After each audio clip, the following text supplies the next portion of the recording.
Welcome, fellow morons, to the Gratu Orloff Inspirational Channel.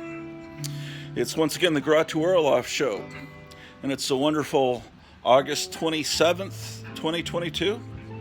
We've started decking out the Christmas tree here in Mount Gratu, West Virginia. It's a wonderful time of year. Christmas decorations should be in the stores soon. Right now, Halloween decorations are everywhere. It's a wonderful time, except for the fact that our country's in the middle of a Marxist takeover. But that's all right. It's still wonderful, right? The sun's shining. It's great. You hear this expression, moving forward, all over the place.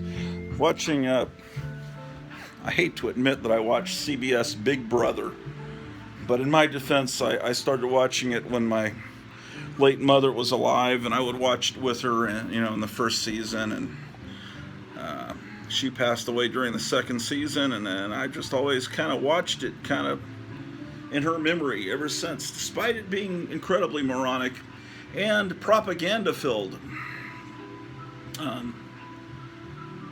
Julie Chen was Julie Chen, and then when her husband was accused of horrible crimes, then she suddenly took on his name. I'm Julie Chen Moonves. I'm proud of my husband's crimes. Let me tell you something about moving forward. Forward is and always has been a communist expression. And, here we want to move backward. So our expression is going to be moving backward. Or as the Firesign Theater said, forward into the past. If you don't know who the Firesign Theater is, you need to look them up. Even though they probably have different political outlooks than we do here on the Gratu Orloff Show, it's all right. Moving backwards because everything was better in the past. Everything.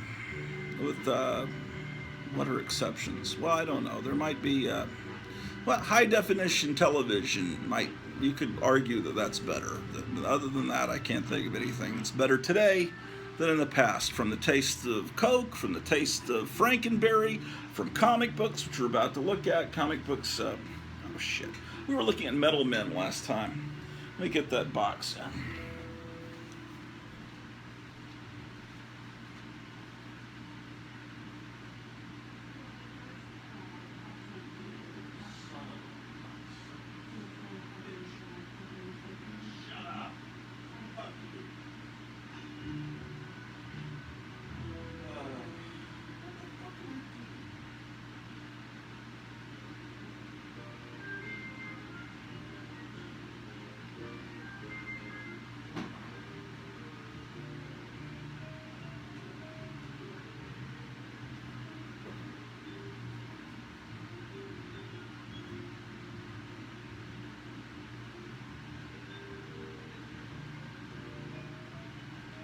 Man, I don't remember where we were last time, so I just pulled some Metal Men out. We'll look at these, and then we'll look at this next box. I'm going through Silver Age comics, and if you don't like Silver Age comics, you're on the wrong channel. Okay, Metal Men 21. A fantastic comic. This has not been ruined. No one has turned this into a modern movie. No one's, as far as I know, ruined these characters yet. And they can't ruin them. I don't care if they come out with a new Metal Men and make them all transgender and cool for the moving forward generation. They're always going to be the great Metal Men that lurk within these pages to me. Yeah, every time you hear the word forward, react. Be aware that you're being indoctrinated. Try not to use it in your speech. You'll pick it up from people at work. Moving forward, we need to do this in the next trimester for our stock portfolio. Whatever. Ignore that shit. Do not say it. Be aware. I mean, you can look at the fucking the communist posters that say forward. We need to, and Biden at his big rally in Maryland yesterday was all talking about How, you know, the past is something that we need to destroy and move forward into the wonderful future. Yeah, the wonderful future. See here, when they had the word mod in the title, Menace of the Metal Mods, first of all, there's no UPC code. Comics were 12 cents. I'm to the point where I'll say, when you're looking, I've got about a million copies of this. That's what I was talking about when the last episode ended. I bought this comic so many times because I forgot I owned it. You're in a comic shop, you're mesmerized by the wonderful purple cover, which that was designed to do, because that appeals to great people, to the children of the 1960s that were superior to the children of today. They recognized purple, the royal color, as the color of a comic book cover they wanted to purchase. So purple, they probably don't even make purple covers now. Fucking scum. This is Metal Men 26. How many fucking copies? Pardon my language. 1, 2, 3, 4. 1, 2, 3, 4, 5. That's not enough. I need to get 15 more copies of that because it's wonderful. Here's number 28, and I don't have a complete set of Metal Men. That's something to be embarrassed of. And I am embarrassed of it. This collection is shitty. Here's 28, and then, so why the fuck don't I have 29, 30, and 31? I go to 32. Well, there's no fucking excuse for that. None. I'm 57 years old. In that amount of time, I should have gotten all those in-between issues because they're not that expensive. Metal Men is not expensive because idiots don't collect Metal Men. Only superior human beings collect it.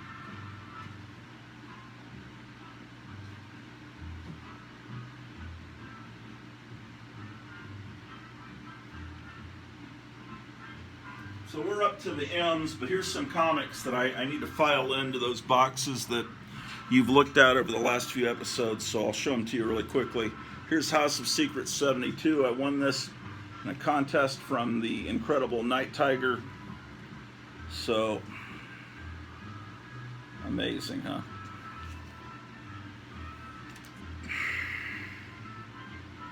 This is, says $18, but I think the red stamp sticker means it's half price. I think I paid $9 for this. You might think that's too much, but look at this. That's another thing. Red covers, and how great they are. And look at this. How great thou art. Yes. There's no spine ticks or dings. This is just wonderful. Here's a.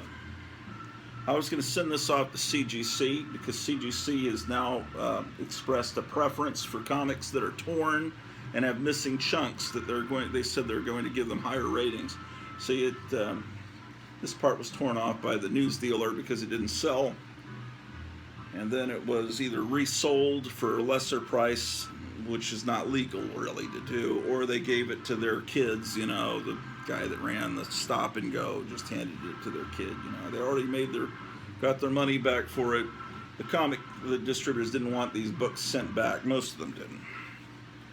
There was a guy on YouTube I was watching last night. He's a younger guy than me. He was up in Washington State. He went to someone that advertised they had a bunch of comic books. I think it was JJJ Collectibles or something. He went on this dirt road and found this big, giant, multi-acre lot of land, and there were comic books there for sale.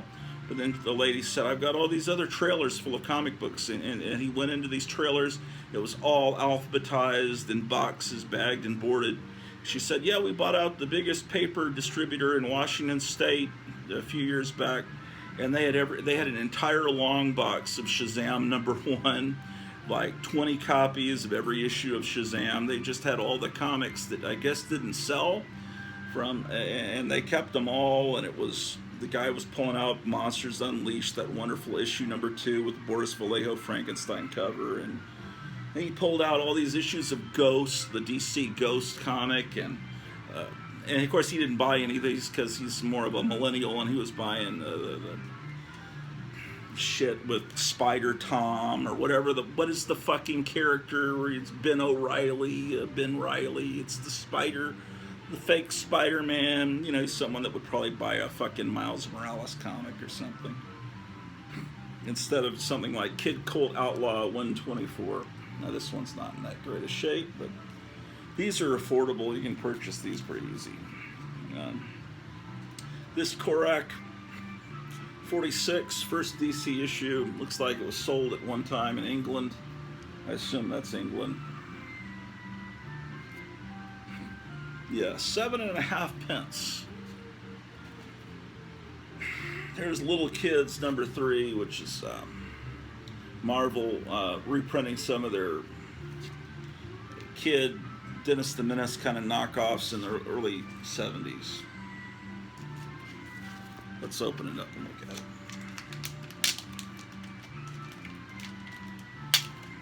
So anyway, so how are you guys doing on this wonderful Friday? Isn't it just fucking great? There's a big festival tomorrow here in Mount Gratu, West Virginia, about a block that way in downtown. I'll show you footage of it. I'll take the thousands of this camera that is worth thousands of dollars. I'll take it down there. They're having a antique car show, man, and there's going to be a hypnotist at the movie theater and a bunch of other kinds of stuff. Amazing, huh? We'll see that big annual celebration tomorrow here on the Gratu Life Inspirational Network, brought to you in color. Here's Millie's Fun Pages. It doesn't look that fun. It looks kind of terrifying. And who is this little fucking guy? It looks like a cross between Big Boy and fucking Billy Batson. Oh, it's the Bonanza thing. There's lots of little wonderful little things to do, and that's cool to see this ad in color. Polaris nuclear sub. Joe Biden just sent $40 billion worth of these cardboard subs to the Ukraine. Zelensky's very happy. Yeah, this is like very primitive looking shit from the 50s. It looks like they hired someone in a mental asylum to draw these cartoons. They are they almost look like stuff from the 30s. Patty Pimpett.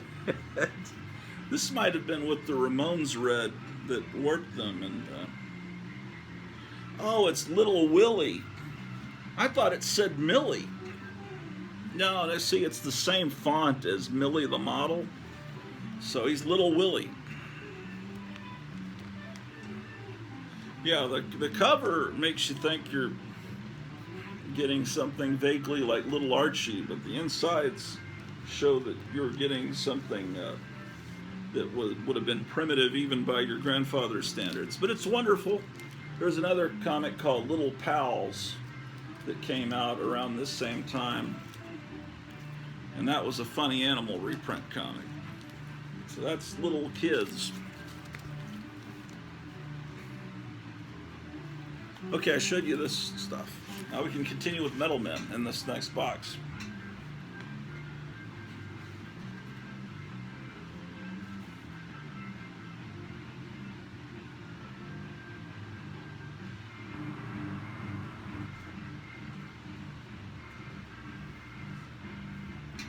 So anyway, moving forward, or actually moving backward, and let's see, I've got this big, I've been showing you how I've been adding phrases to this card every episode, things that we need to have a conversation about, because I don't want to be triggered by your microaggressions anymore, because we're building back better, just like Klaus Schwab said. Here on the Gratu Orloff Show, by the way, this Wednesday at 7, if you come back to this freaking this nice channel, we'll be hosting the 4-Color Fossils Show, which is Graphic Man's creation, and it's normally on that channel, but I'm the guest host this week, so it'll be on my channel. Then the next week it'll be back on Graphic Man's channel. And I won't curse during that show because I have respect for 4-Color Fossils as a curse-free zone and things like that. The new hunted metal men wanted dead, not alive.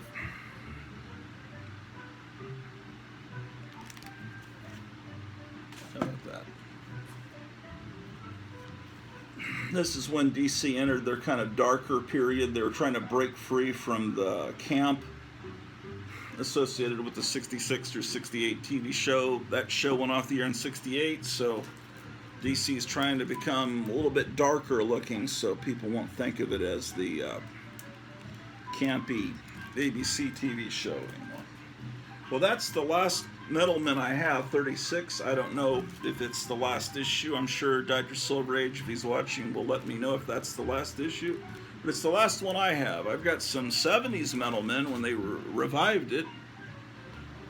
But I like the 60s better just in general, all the way around. The 60s were superior. As you go back in time, things are better. And it fills you with a sense of melancholy when you realize that the kids that read these comics, these wonderful comics, look at this Ramona Fredon art. Fredon.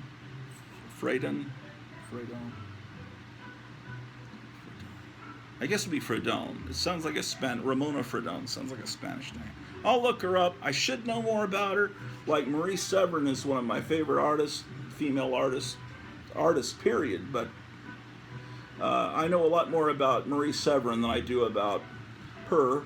And who else? She also did Aquaman art. Metamorpho is a very underrated series. I have issue 2, and I have issue 7. Why don't I have the other issues? I need to change that. I need to have some more money, and I'll start getting some of these missing issues. Because I want to read them, not because I want to slab them. And I prefer, in my show, and I'm not going to tell you guys how to do your shows, but I prefer to tell stories about each comic as I show them.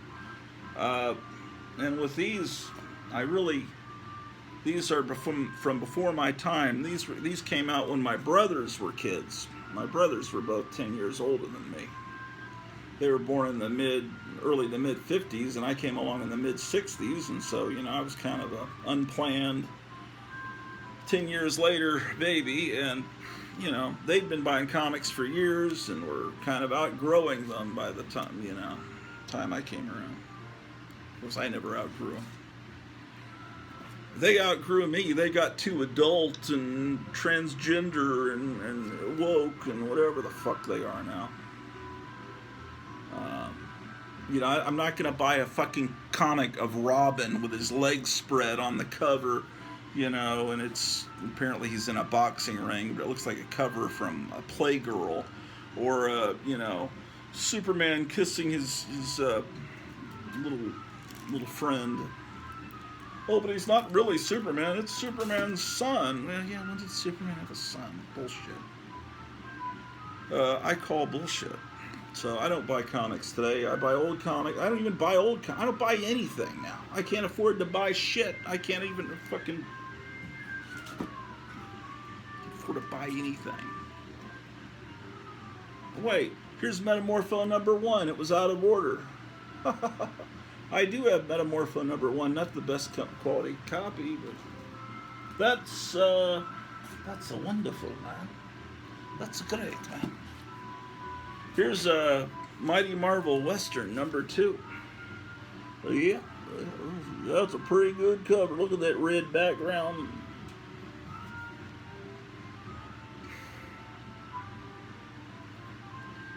John Wayne's birthplace is just less than 20 miles away from me, and gas is so... I haven't gone to see it yet. What is my fucking excuse? They have a museum. You can walk through the house where he was fucking born, or his boyhood house. I don't know if he was born in that. Maybe he was born in a hospital, hopefully. Anyway. Now I hear that the wonderful Biden regime is raiding the Amish. Now, I've developed a fondness for the Amish lately. I just love to see them clopping by the house, I'm sitting here on the porch here in our tiki bar, and I look out the big windows and I'll see an Amish little cart being pulled along. Looks like right out of Little House on the Prairie. It's like I'm looking at Michael Landon there, and I have this warm feeling in my heart for these people that stay in the past. They don't move forward. They stay in the fucking past. They stay in 1820. That's great. I think that's fantastic. So now they're raiding, and told this Amish farmer in Pennsylvania he has to pay $300,000 fine. He has to stop farming. And he's making the stuff more healthy than any, not enough GMO, not enough pesticides in your food. This is Millie the Model. See how it's, all they did was turn the M upside down and made it Willie, Little Willie. Little Willie. All right, that's Millie the Model, number 92. Here's Millie. It's from the Keith Umpress collection. Millie Meets a Prince. So she went through different phases. See, she's kind of this, kind of looks a little Archie-like, and then she became more serious in the 60s, and then by the end of the 60s, it's back to a very Archie-looking. Undoubtedly, it's the new Millie the Model.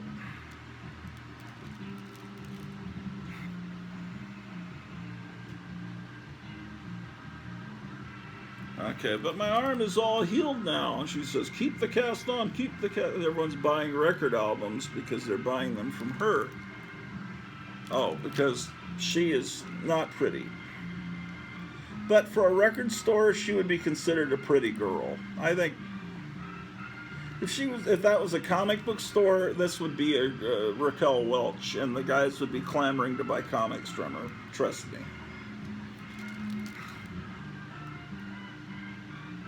Yeah, it's more likely to see a pretty girl working in a record store than in a comic store. No offense. Oh, I'm going to get in trouble. Here's 169, the new Millie the Model.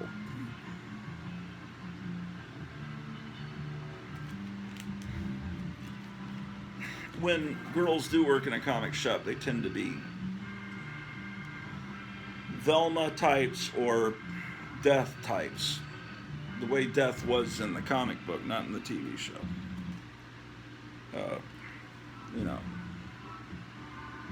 Goth types. And I guess comics are being aimed at girls now, exclusively. So maybe it's more common now to see pretty girls in comic stores. They're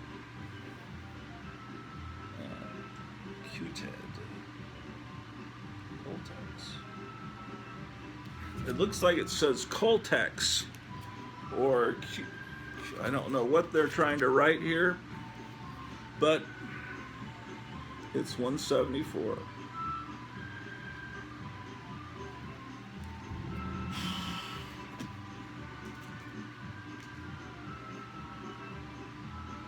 Oh, it's a drive-in cover.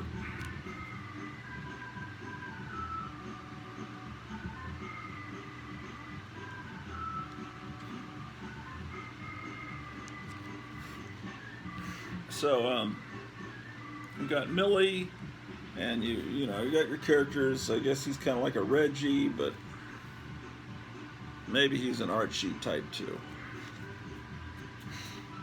Because this is not Archie.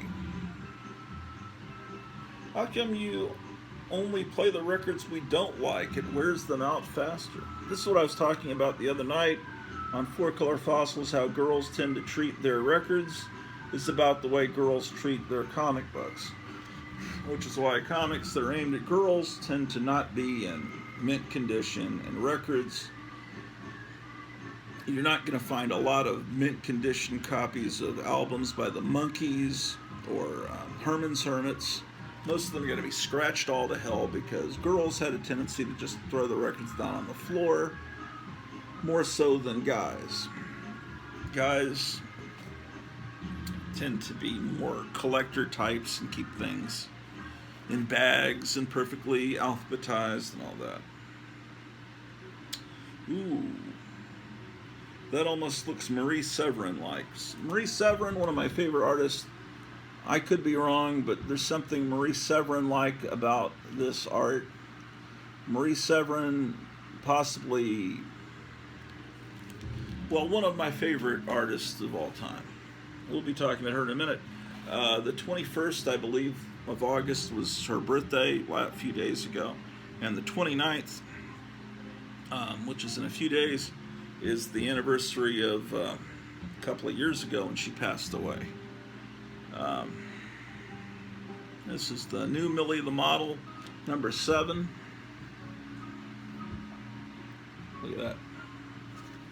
It says small tear back cover. Let's look at that small tear on the back cover, ladies and gentlemen.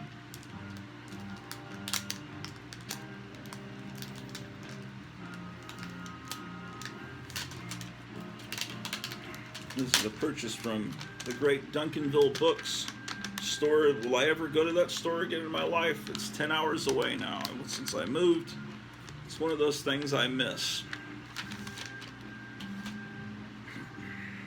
Where's the small tear? Small tear back cover. Are you fucking kidding me? I guess that they're honest, man. That's the small tear on the back cover? What were they charging for it? Oh, I see. They're charging a pretty high dollar for this book.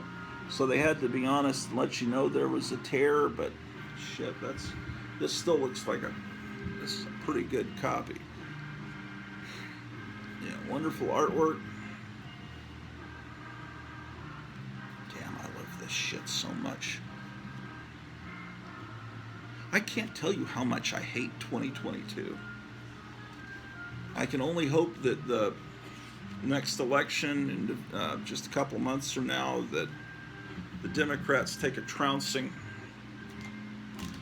But they've relieved $10,000 in debt for everyone with a student loan.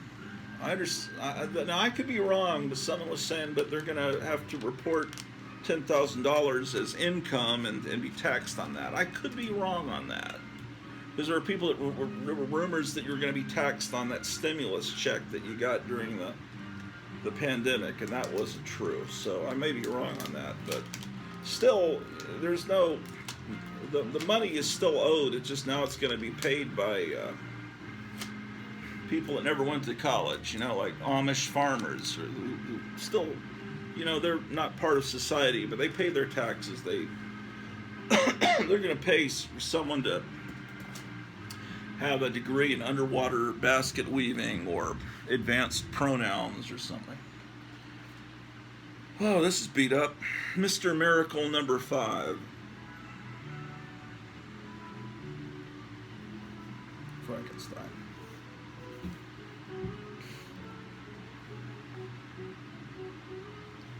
Here's how you can get free comics.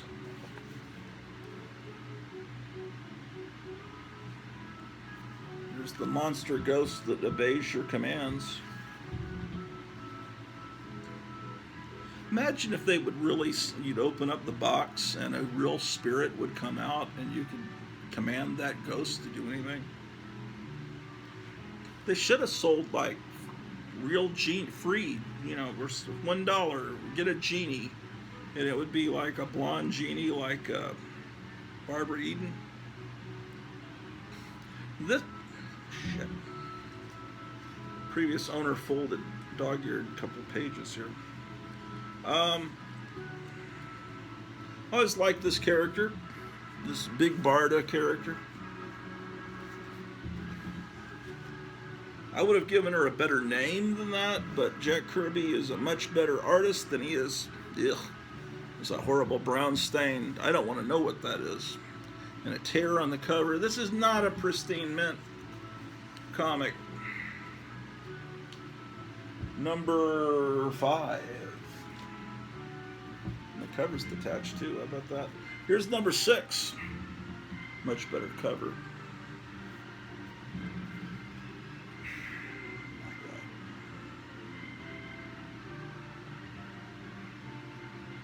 But, I look, here's Satan Wears a Swastika, the Boy Commandos, Golden Age reprint. And I think about the fact that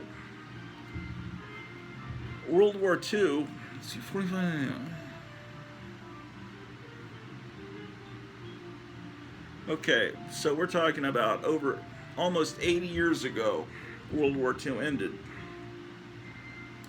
So let's say it's 1944 and you're a 10-year-old and you bought that original Boy Commandos comic. So you're in your 90s now. So, you know, there's something humbling and sad about the fact that the original owners of these comics are now grown up, and that time period, the wonderful time period of the 1940s and 50s and 60s, you know, that's why I want to build back. Will they build back better? I say build back worse. If worse is the past, build back backward. Moving backward. That's going to be our catchphrase. Build back backward. Build backwards to the past. Because the kids today don't have a freaking chance. They had 2 years outside of school where they were doing remote learning, where they weren't learning a fucking thing because they had the teacher on a screen, right? And then they were doing their little Fortnite games under the table, and the teacher couldn't tell. Smart kids could film themselves on a loop, and then just have that play into the Zoom meeting so it looks like they're paying attention, shaking their head, yeah, and then in reality they're not even there. So anyway, these kids are behind. The wearing of these has caused a lot of little kids to not really learn how to speak properly yet because kids need to see mouth movement. They learn more from mouth movement than from hearing. So there's kids that are years behind, and they're being brought up not by fathers but by TikTok, which is a Chinese propaganda program. And then their teachers are going on about pronouns and stuff that should not be taught to little kids. And they're just every week they're trying to make it worse for little kids, where they have to make decisions on whether or not to get surgeries and stuff. But back then there was no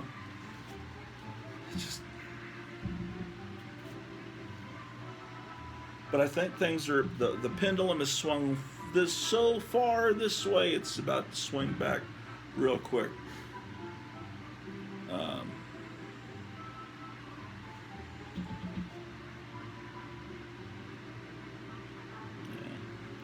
Yeah, Jack Kirby had gone over to DC, but I don't think they treated him that much better than Marvel did, really. Here's a iconic cover that presents, well, it doesn't present that well. I'm trying to use as many cliches as possible. It's number 82. It's got a spine roll, but I love this. I had to get it. It was only just a few bucks. But why should I have to tell you it's only a few bucks? I'm not embarrassed. Who wouldn't buy that?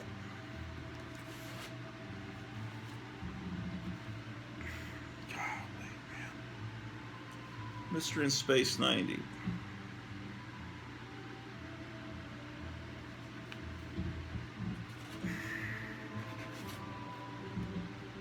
These make me really happy and really sad at the same time. Just think that comic books could actually look like this now. Now, I saw some comics that came out recently that I really want, but I can't get because there's no comic stores around here. But ironically, they're all reprints of old comics. There's someone reprinted, or DC reprinted Detective Comics 27, and then Marvel reprinted a Spider-Man annual, I think number 1, and they reprinted the Tales of Suspense with the first Hawkeye recently. Those are books I'd like to get. And then there were some books, new books actually, that were shown by, well, I hear that this updating of Little Jinx from Archie is good. And there was some stuff that the Crypt Keeper of Castle Hills in San Antonio was showing yesterday that looked really good. This character, the multi-alien, I think has been forgotten about But this cover, gosh, that's so great. I don't know if he was ever brought back or not. Ultra the Multi-Alien. Let's see I wonder how long he went. That's 108. 110, he's still going. I don't think it would be hard to get a full run of Ultra the Multi-Alien.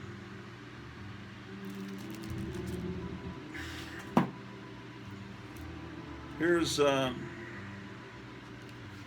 Kirby came along. I'm sure there's people that have whole boxes of this, like there are people that have whole boxes of Spawn #1. They thought it was going to be the biggest, you know, and I don't know what this is worth now. I don't really pay attention to what things are worth unless I'm trying to buy a copy of something. But it's just such a great cover. And when they reprint it, they don't get the colors right. They don't get the, I understand they don't have the red accents. They colored a solid color and fuck it up.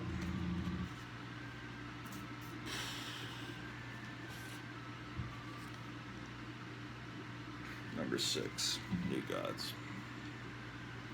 See, I don't have complete runs of hardly anything. I just buy things when I find them. Here's 5. Wait, was that 6? These aren't in order.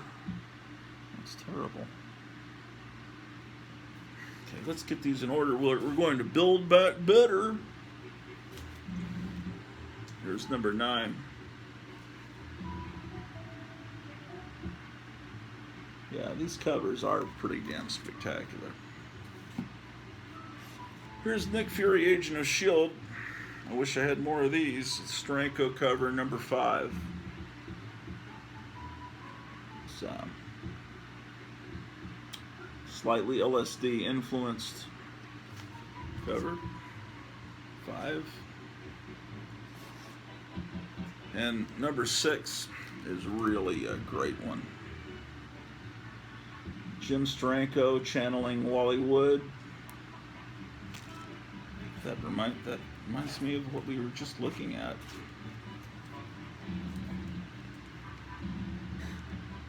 These covers would look good on a wall next to each other.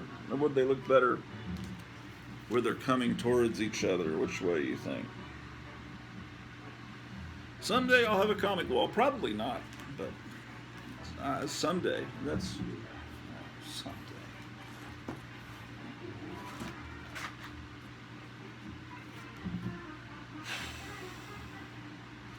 That's just a damn shame.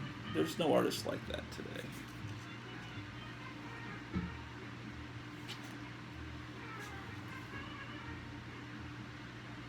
Oh, I'm on S.H.I.E.L.D. I get confused. 6. Here's number 7. Salvador Dali influenced cover number 7 from Steranko.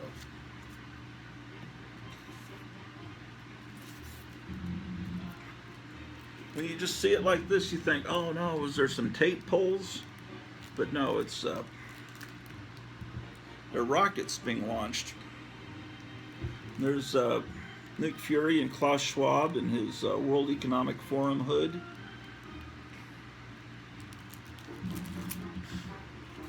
If you hear me talk about Klaus Schwab, I'm sure most of you know who that is.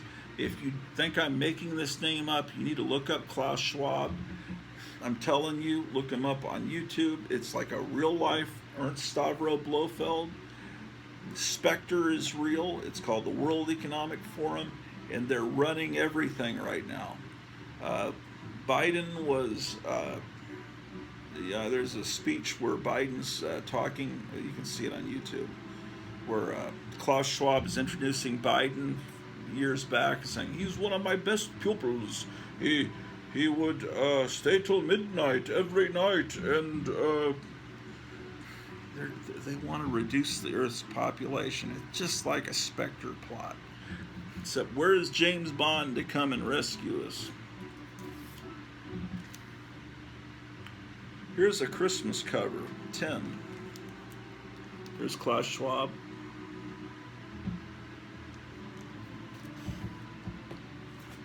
Okay. Here's 11.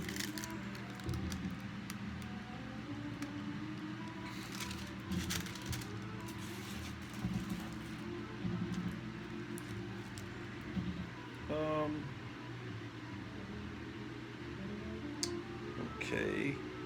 This is Barry Windsor Smith when he just went by Smith.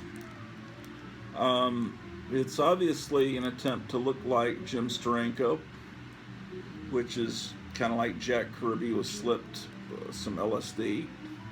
But I'm not sure of what's going on here. He seems to have a Tyrannosaurus Rex little bitty arm. Either, I think it's, maybe he's meant to be shooting backwards a little bit. His arm is like going backwards. It just, something looks a little wrong. It's still a very great cover and all that. But he was young then. That was a young Barry Windsor Smith. How about that?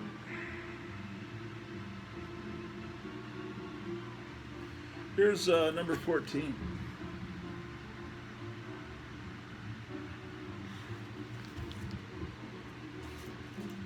Okay. When it got to be the square bound, it was reprints. This is a wonderful cover by Marie Severin. Now let me tell you about Marie Severin and why I love her so much.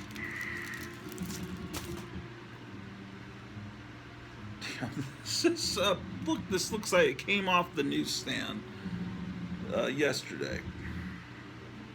Look at the God, this is so great. Okay, the artwork inside is by John Severin. You know John Severin from Sergeant Fury and his Howling Commandos, probably mainly from Cracked Magazine. If you're like me, he basically ran Cracked Magazine, did all the parodies, all the covers. John Severin was also an artist for EC. He did great Western art. These are reprints of these issues here. Okay, so S.H.I.E.L.D. was Marvel's Man from U.N.C.L.E., James Bond, which is, so it's, layouts were by Jack Kirby. So basically he laid it out, penciled, and John Severin, they call him Johnny Severin here, okay. Now, John Severin had a sister. John Severin worked for EC, and Marie Severin also worked for EC, and she colored the covers. And she later worked for Marvel and also did a lot of coloring for Marvel. This is her artwork. It looks a lot like her brother's artwork. In fact, sometimes I get confused, but Marie Severin has this eye for detail. But it's not total realism. There's also, as I was saying the other night on the 4-Color Fossil Show, there's an element of whimsy, of humor to it, because this is not meant to be total reality. Comics are an interpretation of reality, and damn,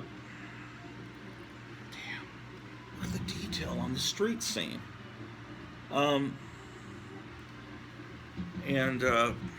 Like C.C. Beck, she brought a cartoonishness to the art, and I just loved her. You know, I guess I discovered her through,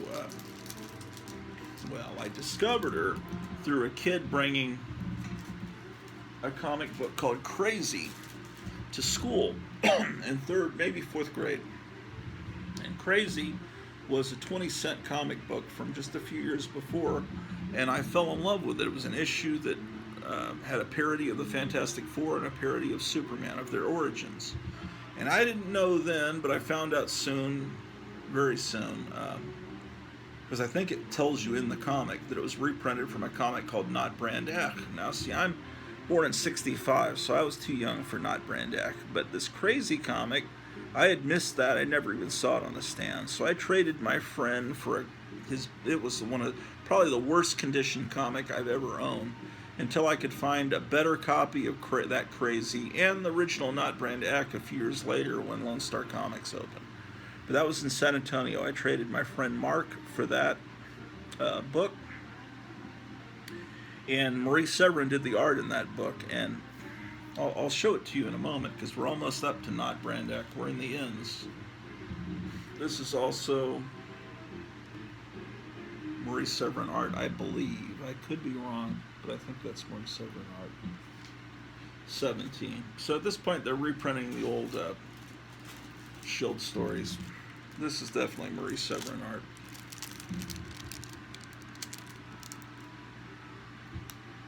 Isn't that great? Okay, so this is a comic that whenever I find it in the wild, I buy it. Although this first issue is now pretty pricey, I don't buy it anymore. But Not Brand Echh #1. Now, the cover is a knockoff of Mad Comics #1 from EC, basically the same idea. There's people that are horrified in a haunted house. What is it, that horrible slithering blob of thing coming towards us? And the little kid says, it's Melvin.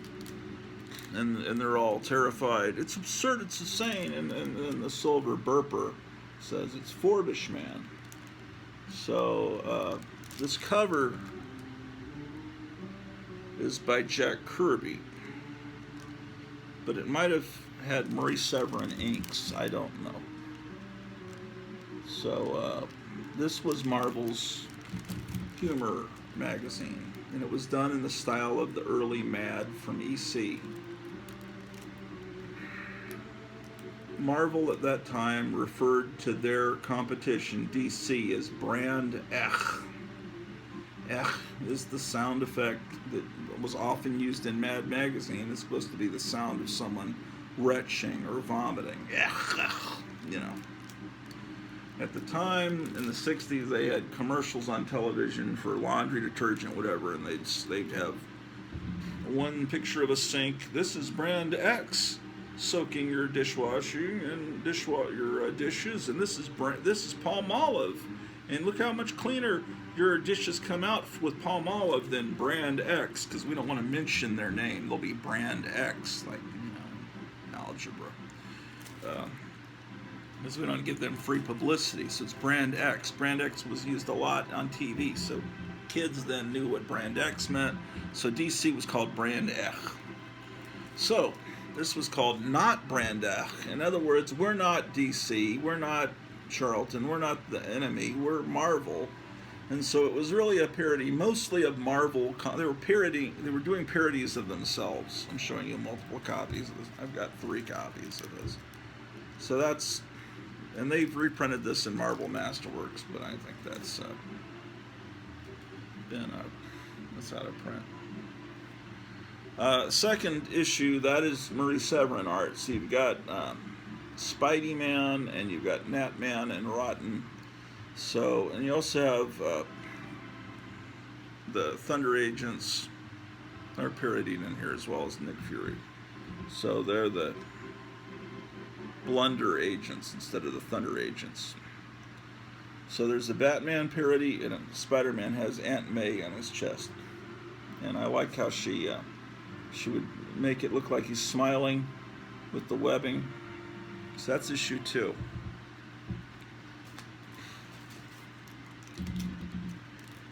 The black cover makes it hard to get your 9.8s.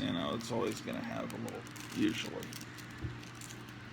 Looks like, how many copies do I have? I have 3 copies.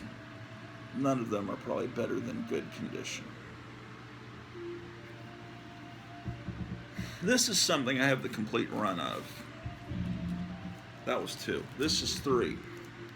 Now this is an origin issue with parodies of Thor, Captain America, and Hulk. It's Charlie America, the Inedible Bulk, and the Mighty Sore. But this is that great Marie Severin art. So it has direct ties back to about 12, 13 years earlier when Mad Comics started at EC, because it has, well, Marie Severin is an actual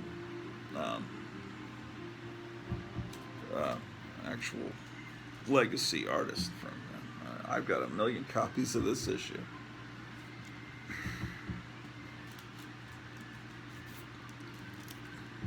How many does that make now? Here's one more. Now, you're probably not interested in seeing every single copy. 1, 2, 3, 4, 5. 5 of that one. I see this, sometimes in cheap bins. This has a parody of Daredevil who's Scaredevil. You've got Sunk Mariner and the X-Men. So this has an X-Men parody.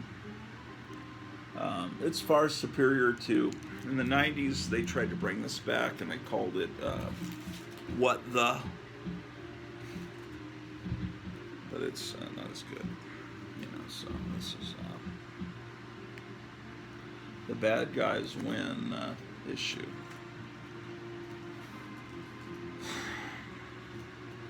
Here's issue 5.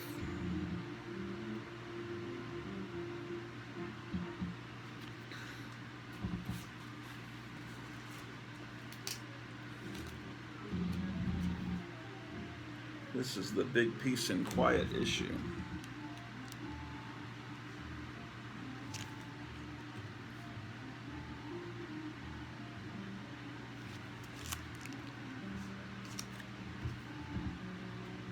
This is a great cover here, number 6.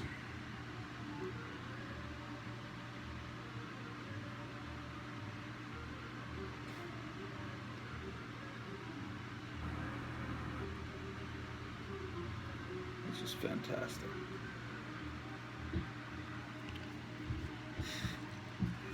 This is the issue that changed my life here. When it was reprinted in Crazy, it had a different cover. Origin of the Fantastical Four, Origin of Superman.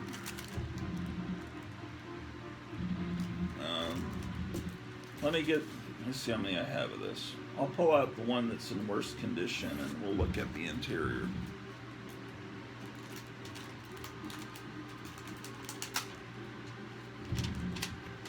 Here's number 7. I'm sorry, you already know that because I already showed this to you. Okay. Low battery. I guess I need to get the electrical cord for the phone. Hold on a second. Which one's in the worst shape? Probably this one. Put that over here. Shit, fuck piss. Okay. 7. And then here's a copy of number 7. See, this is a comic that I actually do kind of hoard. Though not massive quantities. Hold on, let me plug you guys in or you're gonna disappear.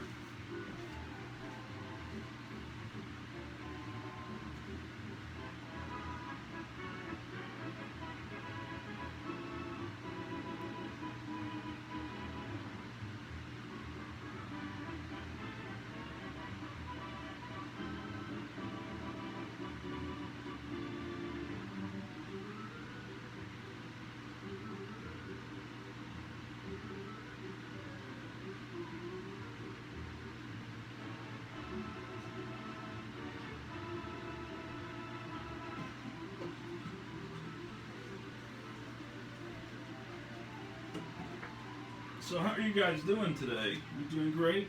Yeah, of course you are. Sure enough.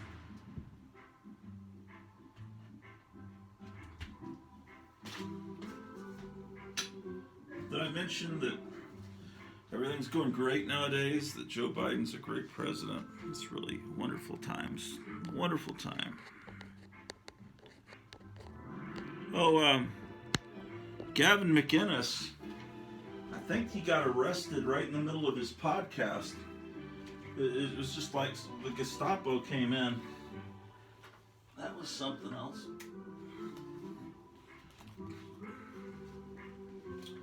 But he's a bad man, you know. It's okay to have Gestapo tactics when people are bad. Okay. Yes, ladies and gentlemen. Okay. Yeah, I want to show you this because this is something very important to me.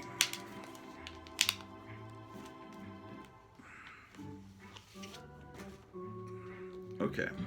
Not Brand Echh number 7. Now, you're of course familiar with Fantastic Four number 1. Oh, okay, well, first they have a little introduction page. All right. Okay, this is the splash page, as you remember from the Fantastic Four number 1, but every panel is a direct parody, but you got like Sammy Davis Jr. there, and the Hulk, Daredevil.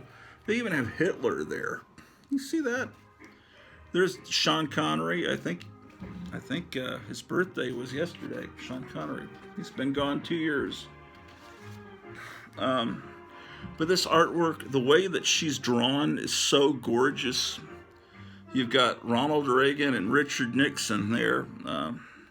Anyway, so Ronald Reagan's in love with her, but Shrew Storm, come and running, your guru. So this is panel for panel, Fantastic Four number 1. And she looks like she runs over Dick Tracy there. And here's the Thing trying on different masks. You know, it's basically the Fantastic Four they're all summoned by Reed Richards' Fantastic Four signal. So here's the Three Stooges helping Johnny Storm work on his hot rod. It's just...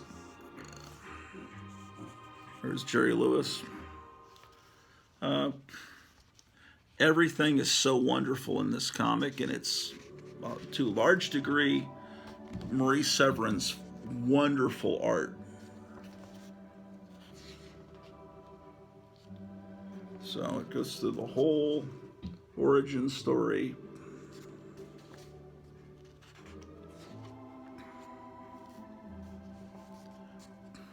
Panel for panel.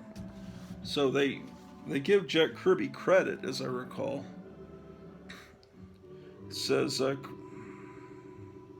It says callously created by Stan the Man Lee and Jack King Kirby, aided and abetted by Marie Severin, embellished by Titanic Tom Sutton.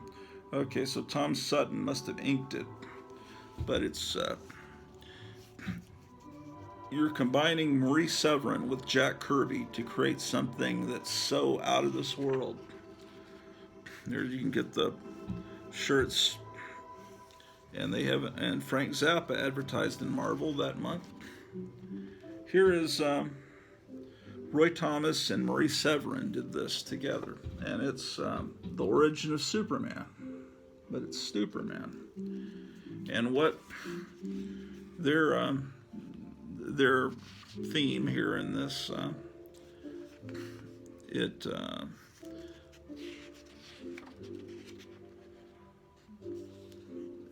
so wonderful. If you don't own this, you've got to get it. It's one of my favorite things. I mean, this really makes me happy. Almost makes me forget Joe Biden is the resident. There's Supergirl, but she's got kind of a different hairstyle. But see, gradually you keep getting more and more additions to the Superman or Stuperman family until all these animals and all these family members, until he just gets fed up and he puts all of his family members in a spaceship and rockets them off from Earth, so he'll be the only superhero. But right then, all the Marvel heroes appear, the Marvel Age of Comics. So this is whoever owns this original page of art, can you imagine how wonderful that would be to own this? Who says this isn't the Marvel Age of Comics? And he's in tears. This is the greatest issue of Not Brand Echh, number 7. And one of the things that makes me truly happy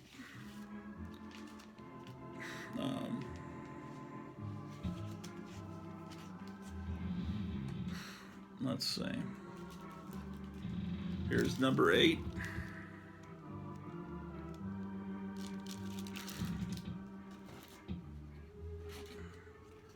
Forbish Man flops again. Here's another copy. And another copy. And then they got into making giant size issues with number 9. And this one, they started doing parodies of movies and things that weren't comic book related, more like Mad Magazine. So this one has a Bonnie and Clyde parody, but still has the superheroes all appearing in it. And there was more filler in these giant size issues. It was still great and everything, but nothing will ever beat that one issue with Superman and Fantastic Four. This is a great cover. The original Bonnie and Clyde poster and trailers used the catch. It was the slogan: "They're young, they're in love, and they kill people." They're young, they're in love, and they hoik people. Hoyt is New York speech for hurt. Ah, shit, I'll open it up and we'll look at it. I think this one has the EC horror hosts in it. But that might be another issue. Let's see if it's this one. Oh yeah, it's this one. There's the original Captain Marvel. He's upset at the Marvel Captain Marvel. Yeah, saying that's great stuff. Sometimes they'd have the original artist making fun of themselves, Gene Colan. But there's an Archie parody here. Where is it?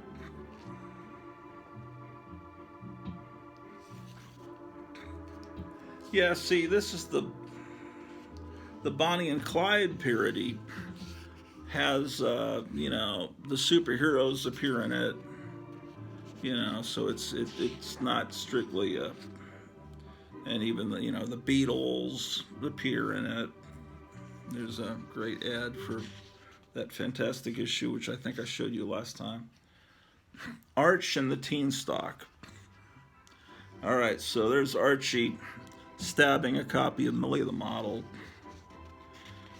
But anyway, he goes up the beanstalk, knocks down Khazar. But when he gets up there, I wonder which way it is to the Giant's Castle. Maybe these 3 nice old people in robes can help me. I wonder who they are. And he says, "Oh, how quickly they forget. But then we have been in limbo here since 55. You tell them, Witchy." And it says EZ Comics there. It says, "Welcome to limbo. This way to the Giant's Castle." So anyway, this is the EC horror host. "So you want to know where the giant hangs out, eh, dearie? By the way, want to buy a used magazine to help out an old lady?" And she's selling scales from the crypt. And then the crypt keeper says, "Don't you ever give up hoping for a comeback, Granny?" And the vault keeper says, the Giant's Castle's over yonder, sonny." Thanks, I'm sure. Okay, so that's... And then she walks off saying, "Well, come along, groupies. It's time to start rehearsals for Macbeth again." And she's got a copy of Classics Illustrated. You see there. Anyway, I got Elvis Presley as the singing harp. I got Frankenstein in it. How could you not love this comic? Yeah, the Bonnie and Clyde is Boney and Claude. There's a Green Hornet parody. I forgot about that. It's the Mean Hornet. Oh, parody of Casey at the Bat with the superheroes.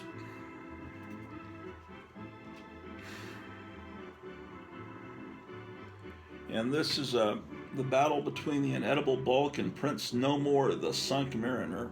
But there'll be battle. And this is written by Roy Thomas and Stan Lee, because he wrote the original story, I guess, and Marie Severin. Marie the She Severin. I like how they got Howdy Doody as the villain.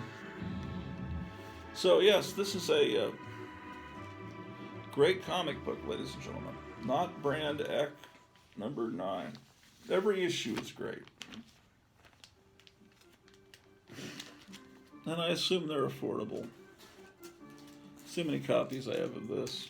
There's another one of 9. You know what I can't find? And when I say I can't find something, with the risk of being little boy that cried wolf, because I used to complain I've lost all these things. Did the move, I couldn't find them. I found most of them. But there are certain things I know are gone, like this giant hot rod trophy and my Pebbles Flintstone 1964 doll is gone. So I don't know if they were stolen or if someone decided not to pack them and threw them in the trash. I don't know. But I'm really concerned. My very first post I did here on YouTube was I showed these childhood drawings I did when I was like 4 or 5 years old and probably kindergarten.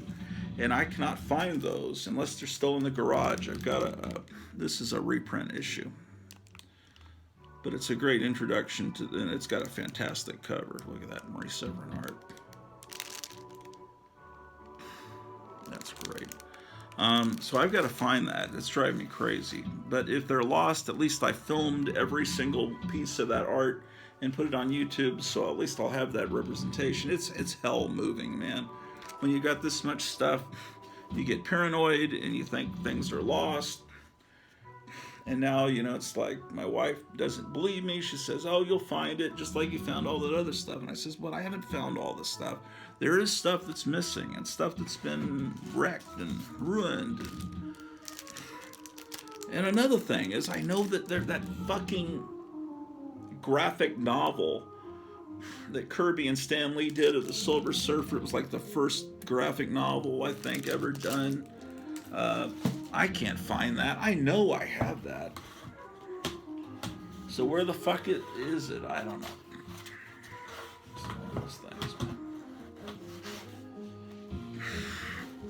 But please, you know, the comic books are replaceable. I can get a new.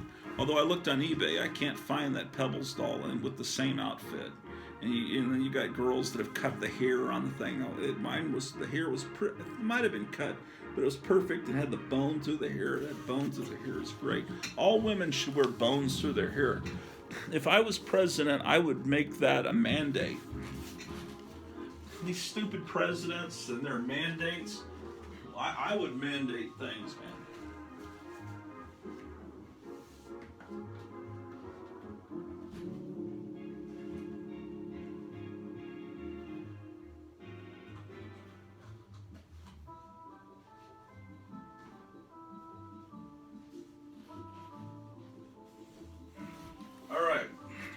Here's the next box. Well, at least I found a good local radio station. It's 5:40 a.m. They play old country music.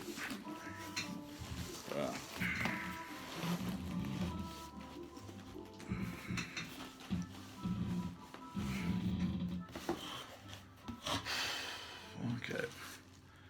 All right, we're into the next box, but it's carryover from what you've seen. Here's, I believe this is the final issue.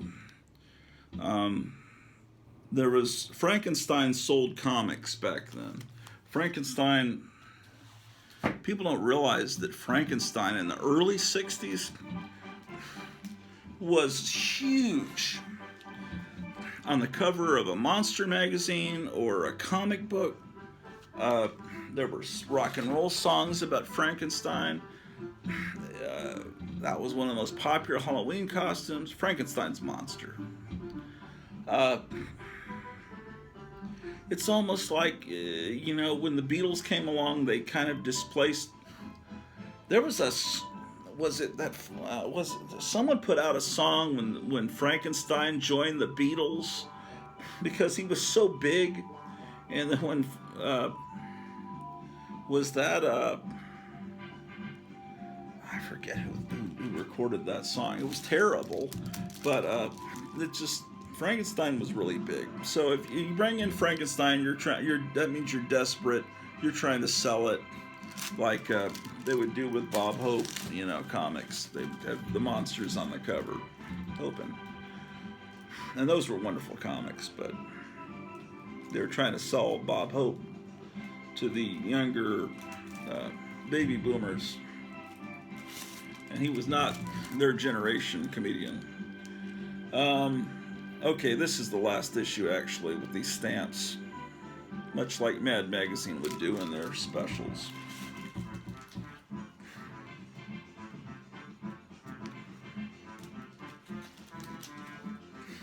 Alright, so that's the end of the Not Brand Echh collection. They went up through 13. Here's Our Army at War 167. Purple cover. Great imagery. The end of World War II. This is true. An entire generation and a half of Germans were killed, and at the end of the war, they had old guys that had fought in World War I and teenagers that weren't even 18 putting on these uniforms that didn't fit them because they were pretty much lost the war, and all the guys in their 20s and 30s were dead. And then when the war was lost, bad things happened to almost every single woman in Germany. The Russian soldiers, just horrible things. War is a terrible thing. I don't know why people are so anxious to get into wars. The whole Ukraine mess could have been sorted out very easily. It wouldn't have happened if Trump was still president. All of that wouldn't have happened. But the people in power now had been up to so much skullduggery over in the Ukraine, they were trying to cover their asses, and it's not even worth discussing. Here's Army at War 214.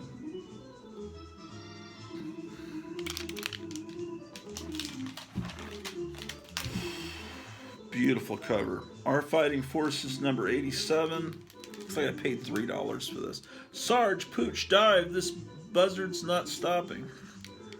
So the Sarge and the Pooch are in danger from a kamikaze. Beautiful. Shit, like, why can't this exist anymore? Why can't they bring comic books back? Kids are so into their TikTok, and now they've got these VR goggles. It's such a shame. 117.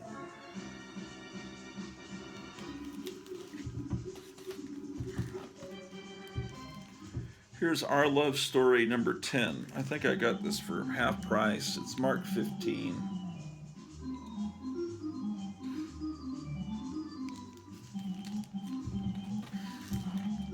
Outlaw Kid number 4.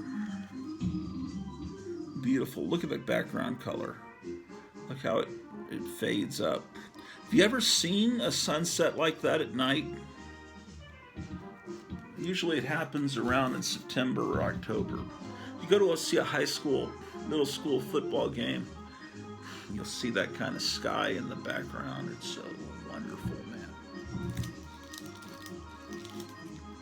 Here's a water-damaged copy of Pat Boone, probably damaged by the tears of whoever was reading this comic. He's still around. Clean living. Here's Patsy Walker, 59.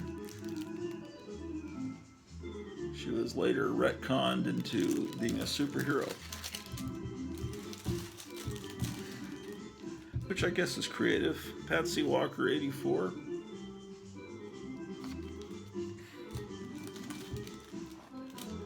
Here's Peter Panda, 22, an often forgotten DC comic. Hopefully they didn't kill him off in Crisis on Infinite Earths. This is Peter the Little Pest. I traded this from my friend Sammy in 4th grade. I was so excited to have it. Whenever I saw a comic that had the corner box when I was a kid around 73, 74, this was so exotic and was like an antique. It was like so amazing. It's like, wow, it was history holding in your hand. This is it's reprints of it wasn't called Peter the Little Pest. It was reprints of, I think his name was Melvin the Maniac, or Melvin. It was Dennis the Menace parody knockoff, but well done by Marvel. But they changed the name to Peter the Little Pest when they reprinted it, and I think I heard that they say that this is actually, like they did with Patsy Walker, they took that and said it's canon. She's now, the cat or Hellcat, whatever. That Peter the Little Pest is actually Peter Parker as a little kid, and these are his parents. That they at some point they said they're SHIELD agents and they were killed in a plane crash. That's after I stopped reading Peter Parker. God, I look bad. Look at these dark rings under my eyes. I look worse than fucking Joe Biden, and I laugh at that fucking idiot. Then they changed it to Petey. I got this one from him as well, in the same trade, and I got that issue of Fear I showed you last time from him, and I got a Famous Monsters of Filmland with a Westworld cover from him, and an issue of the Monster Times. I traded those for him. Oh, and an issue of Spoof, but he stole that back when he came over and visited my house. I think Spoof with the Night Gallery parody in it. And then that caused his parents and my parents to have a meeting, and he gave the book back to me because he did take it from me, from my comic book closet, and that was embarrassing because our fathers probably had a lot in common, because my father had been in the military and his dad was probably a World War II vet because he had a Japanese wife, and he's probably stationed over in Japan after the war. And my dad missed World War II by a few years, but he was drafted into the Korean War. The day after he graduated college, he was drafted into the Korean War. Phantom Stranger.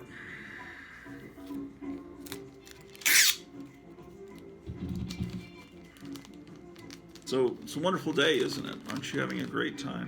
That's just great.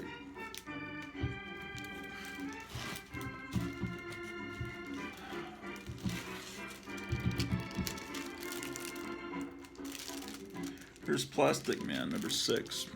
Yesterday we got the kitchen somewhat in order downstairs in the basement. We've been eating out like every day, putting ourselves into debt, and we finally got the kitchen like in order, and we cooked a meal. I tried to help, and I said things that were very stupid, and my wife made fun of me, and then she told her mom how stupid I am about, I said, am I supposed to wash the onions? Am I supposed to wash the garlic? And it's like, no, dumbass, you don't wash those things. You wash the tomatoes, yes. But... So I embarrassed myself with my lack of cooking knowledge. How about that? This is my collection of mint condition real screen comics. It's a great comic, but usually when I find real screen comics, they look like they're toasted. I think everybody stored their real screen comics in the attic.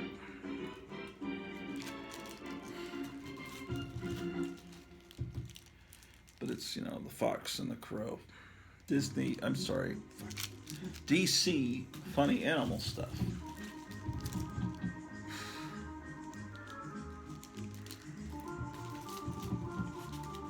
Let's see how far I can get. I bet I can get through this box and another box during this broadcast. Well, we've gotten a few new subscribers, and that's great. And I saw we've got viewers now in Pakistan and Japan and I think Israel. I think I saw some in England. I mean, we don't have that many. And I'm starting to consistently get a little over 300 people watching each episode, I think. And that's cool. I mean, I'm not a big-time social media influencer yet. I need to get more copies of Rip Hunter Time Master. Look at how great that is. I think that Rip Hunter is a character in that CW show, Legends of Tomorrow, that I don't think I've ever watched. Rip Hunter 28. And there was some comic around 1980 that had a story in the back. Whatever happened to Rip Hunter, and whatever happened to some dog that was, they had a comic book about DC, Secret Six. This was always a comic that you wanted a Silver Age comic while you were in the comic store. Well, you probably could afford Secret Six or a Metamorpho, or you could afford Tomahawk. You know, there were certain, or a Black Hawk. There were certain comics that all the regular comic collectors wouldn't collect. They wouldn't even touch. Here's Scooter. Now, this is a comic, is Joe Orlando cover. It's aimed at fans of the Beatles and the Monkees. He's supposed to be a British invasion kind of mod singer and everything. So he even has a little scooter. And he's called Scooter.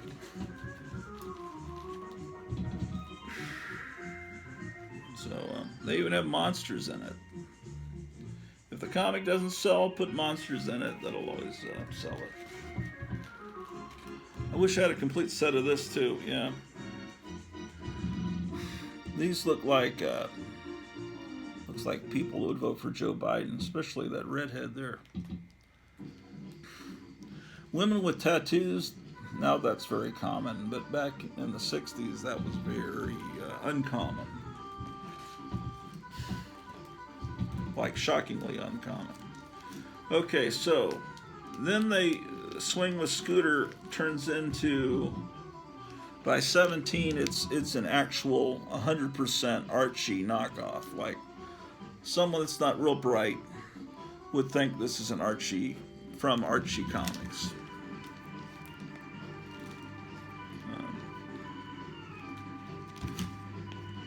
Oh, this is from, I got this from Collected Comics. That's a, if you live in the Dallas-Fort Worth area or anywhere close, there's several locations of Collected Comics. One's not as good as the other one because it's very small, and you have to go in a back room to see all the comics, the old comics, but it's a good store. The comics aren't priced, but the owner will price them for you if he's there that day. The internal art is not, the interior art is not 100% Archie match. It's close, but not. That's pretty close actually. But he'll price the comics fairly. It's just annoying to not have them priced. And then you get a big pile, and then it turns out the owner's not there. He's off at a convention, won't be back for 5-6 days, and the kids that work there aren't allowed to price the comics. That was annoying. But I only went there a few times, and then the pandemic happened, and then I never went back. And then we moved, and then, you know, things happen in life. Giant Scooter's Summer Fun. See, it's very much Archie looking stuff. Sure is, yeah, sure is. Yeah, so tune in tomorrow. I'll put several episodes up tomorrow of the big shindig happening that's going to be happening a block from here.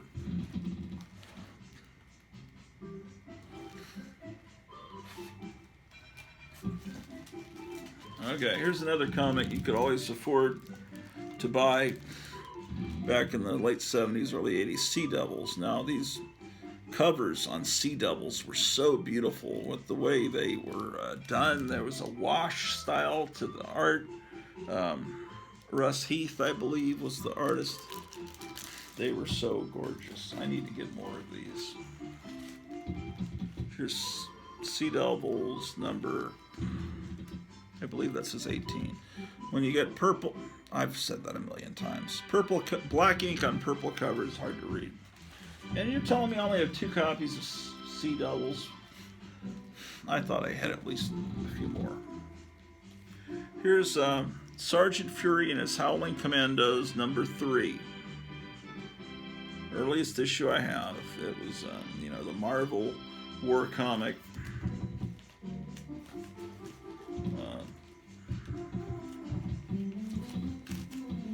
This is number 4.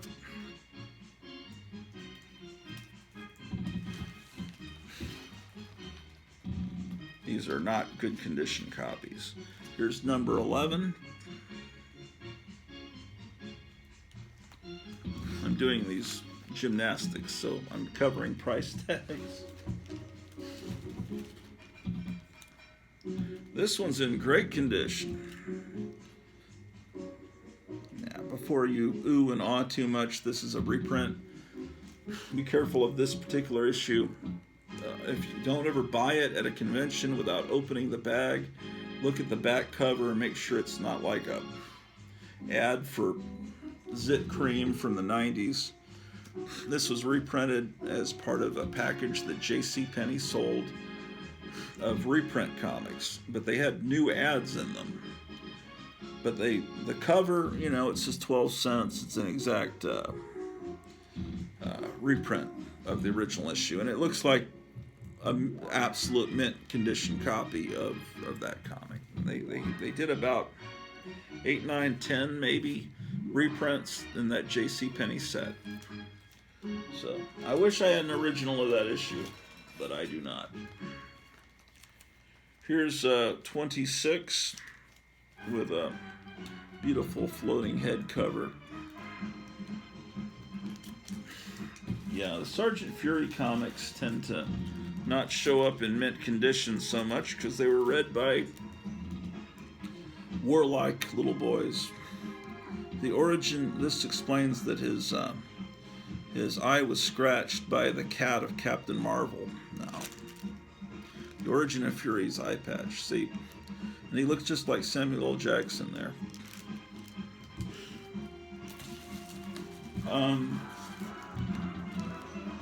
Here's annual. What? Why is annual number 1 in the wrong spot? Fuck that. Here's number 30.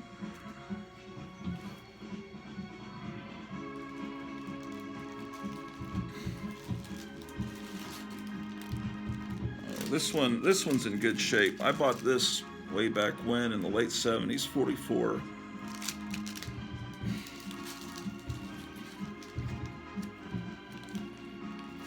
This is 35.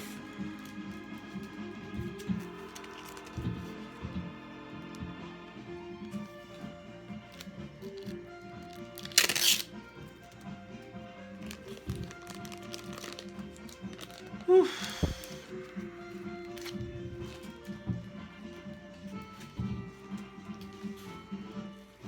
Yeah, Biden said that Trump supporters are semi-fascist.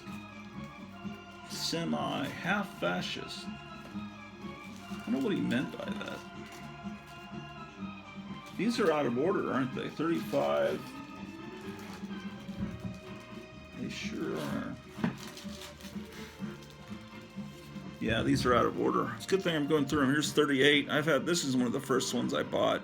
Not when it came out. It's a purple cover. Because I was just a baby, 3-year-old or something. 38.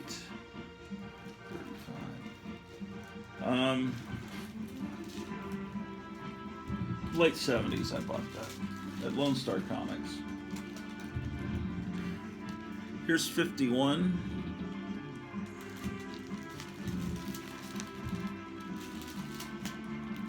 That means I don't have any issues in the 40s? Yeah, I do. 44. 30, and only. I need more of these damn comics. Here's another copy. Triumph at Treblinka. 52. 51, okay.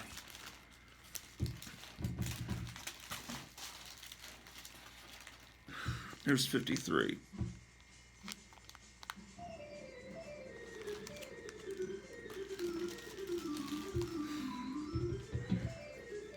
Here's 63.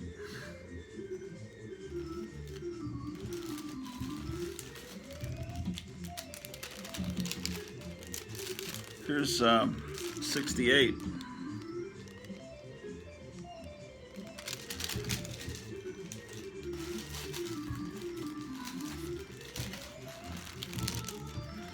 '69. So these purple covers were all over the place in the 60s. 72.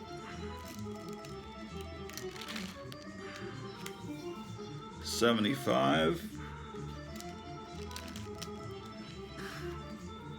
76.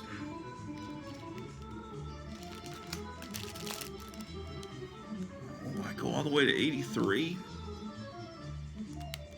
That needs a new bag. 87. Floating Heads.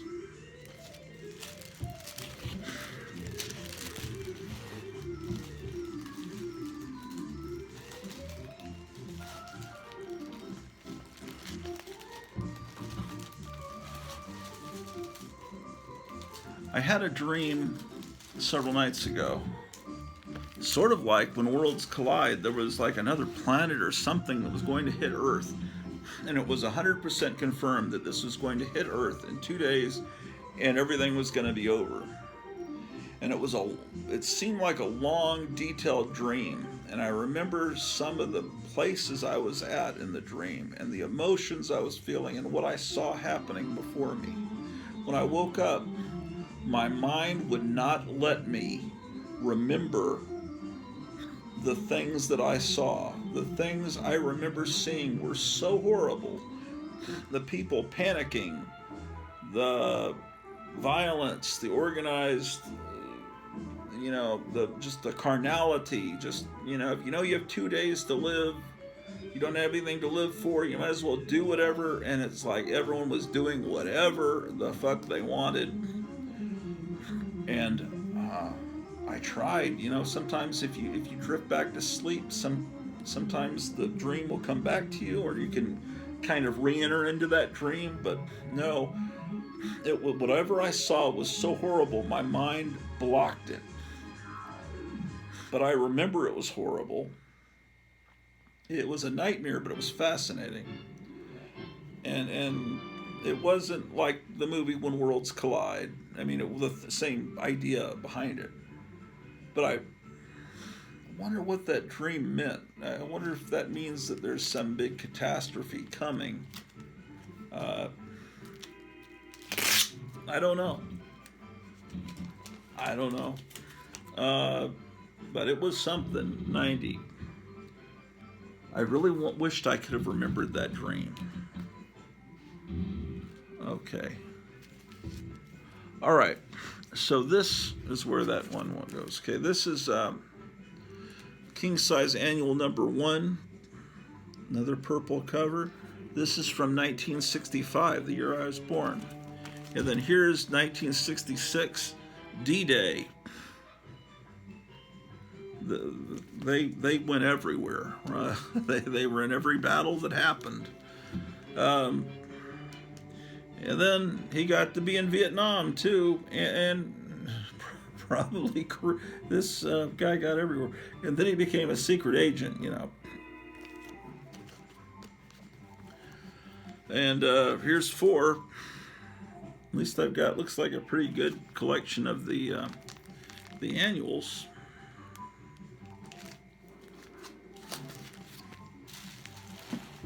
Now what's next? Here's 5.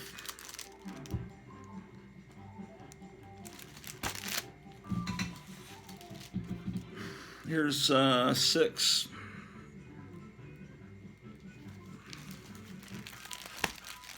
Oh, this is so cool looking. Look at that. Armageddon. Sergeant Fury versus Baron Strucker. Klaus Schwab.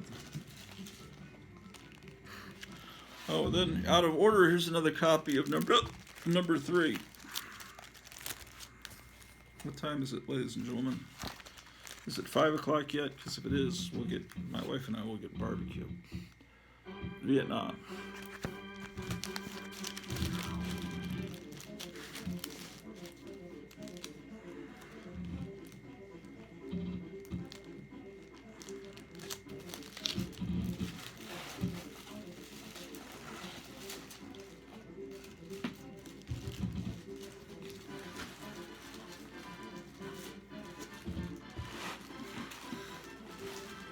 Okay,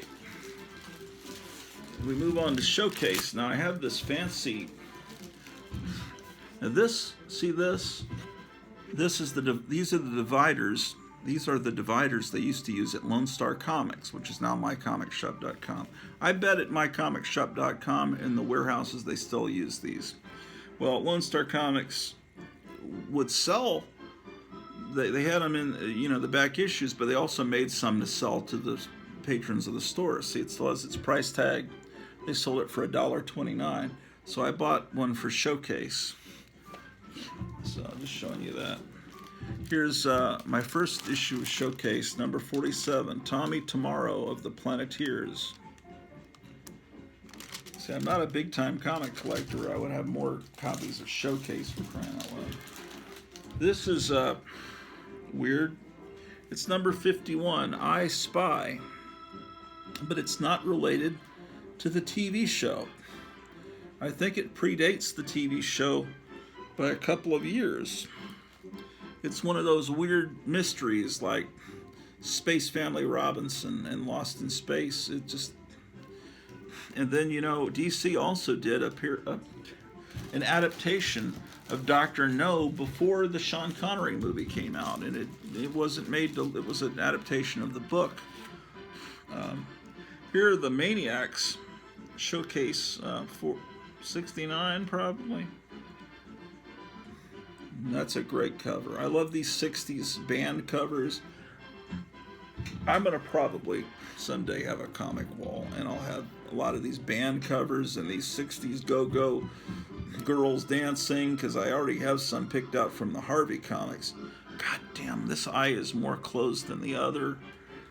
Everything's going wrong. My whole body feels like it's shutting down. This could possibly be the first appearance of the Inferior 5. I forgot I own this, 65.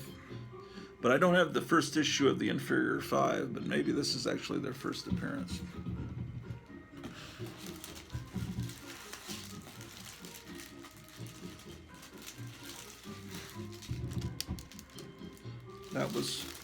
That was no.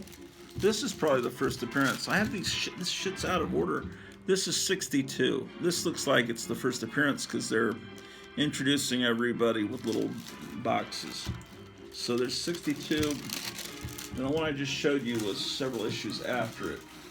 So they started in Showcase before they got their own title.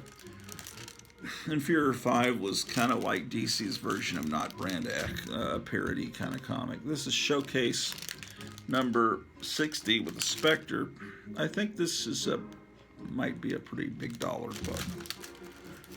I'll look it up. It's not like I'm selling it or anything, but and I think this one is just, well, Showcase 73. It's not a very good condition copy, but I think it's, yeah, the first smash hit of 68. I think this is the first Creeper.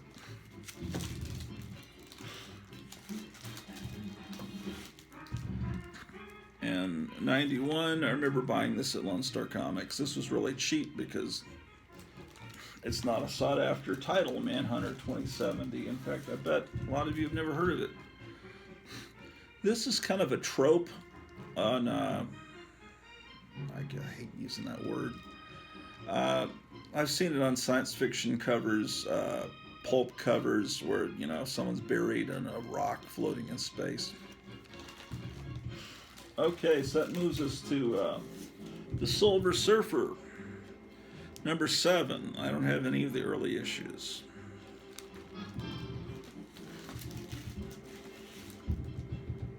Here's number 8. Still only 15 cents.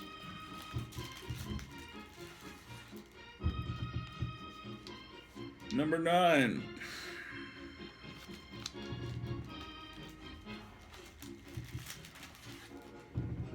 Number 11.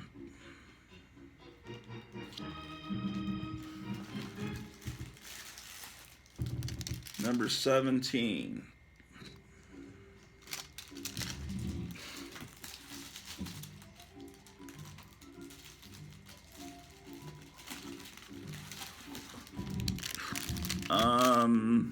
This one I think came with an action figure.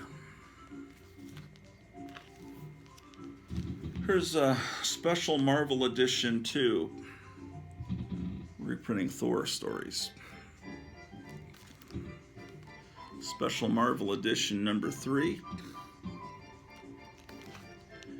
And here's, damn, that's great, the Spectre number 9. Journal of Judgment. None shall escape the wrath of the Spectre.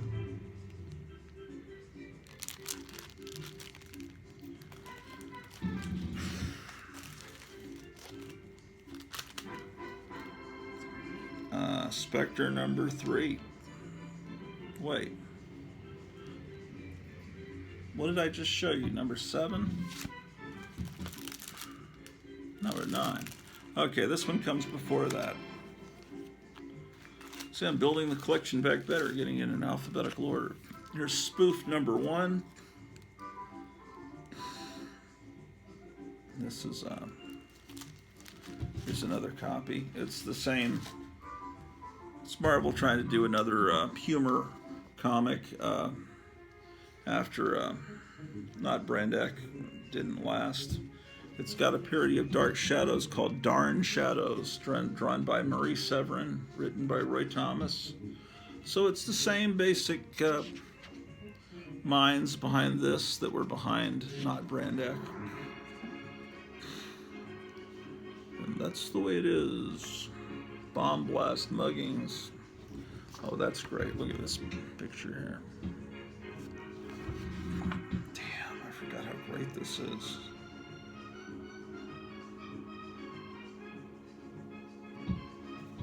Damn, look at that. I've got the guy from London After Midnight, Bride of Frankenstein, everybody. Okay. Then they have a parody of the movie Marooned. Marooned did. Except everyone's forgotten the movie Marooned.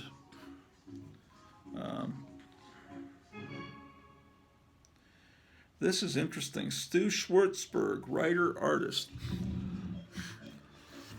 Look how they drew David Jansen, that you might know from The Fugitive. Every time he's drawn, he looks exactly the same. See, every time.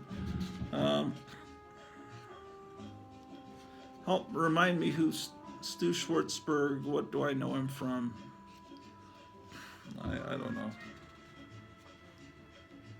And then you have the Claude Squad. Lin Wen writer, Marie Severin. That's a pretty good likeness of Peggy Lipton. She captured her beauty there. Marie Severin. It's like her brother John Severin was doing the parodies in Crack Magazine, and she was doing the parodies over here in Spoof. Now, there were 5 issues of Spoof. The other 4 are in my Bronze Age boxes because as long as it has this corner box, I consider it Silver Age. So that's the only Silver Age one. They brought it back in the Bronze Age. Issue 2 came out a couple of years later, or at least over a year later. There was a big gap in between Spoof 1 and Spoof 2. And Spoof 2, if you look it up on mycomicshop.com, it has a parody of All in the Family with a cover that could never be done today. It's like Archie Bunker has some people knocking on his door asking for money, and they're drawn as stereotypes that could never be done today, almost to the degree of Ebony and the Spirit. Here's The Wide Wacky World of Stanley and His Monster, 110. I have a feeling that this was another comic that was changed into Stanley and His Monster, because I don't think there were 110 issues of Stanley and His Monster. It couldn't have been 111. Look how they make the title look like Archie, with the very Archie-like. Looks like a cover of Jughead or something, or Reggie's, and it's got that red background behind it, very Archie-like. Here's Star Spangled War Stories number 124, GIs versus Dinosaurs, which is something that every kid did that had Green Army men and little Marx dinosaurs, plastic dinosaurs. Any normal red-blooded kid had soldiers fighting dinosaurs. I mean, how could you not? Completely un-American if you didn't. So these comics were just an accessory to that wonderful... I just can't imagine any kid. And that's something kids today don't do, and that's probably why they're all on TikTok, seeing how many followers they have. Here's Star Spangled War Stories 122. It looks like I bought it for $10 because I think that's half price, $20. Someone sold it for 5 cents. Can you imagine getting a comic this great for 5 cents? It's in pretty good shape. I mean, it's not perfect, but whenever I can find these, I get them. But they're pretty expensive. Like this one was originally marked 32, and I got it half price. Oh, I have 2 copies of 122. This one better. I must not have realized I had 2 copies. Here's these red covers are great. Here's 126. Damn. 133. This really is fantastic. Looking at these.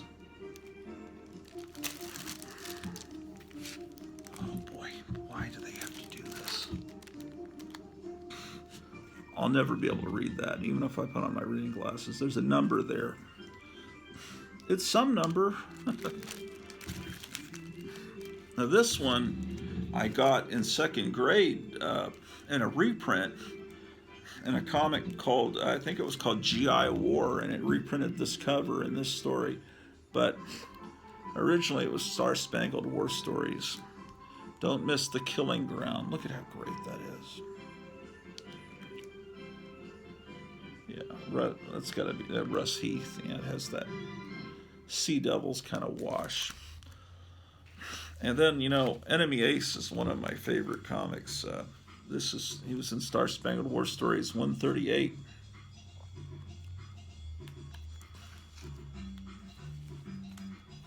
Uh, 140.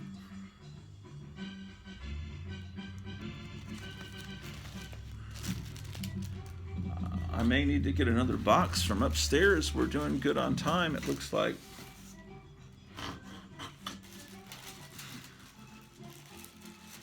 So we're up to the S's, and so I guess we're up almost to Strange Tales and Thor.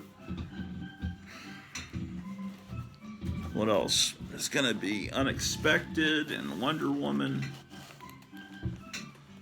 I'll take you up with me. I've got you in a little tripod that Captain Strangelove sent me. he gifted me with this tripod to keep my camera stable, but now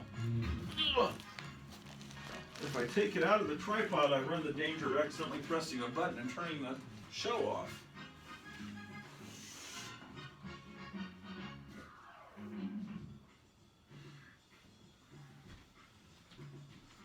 Okay, now we get to go in the other room and actually see what time it is. Of course, there'll be a delay from when this is filmed and when you're watching it, of course. Since we're not live today, we're on videotape. It's appears to be 2:15.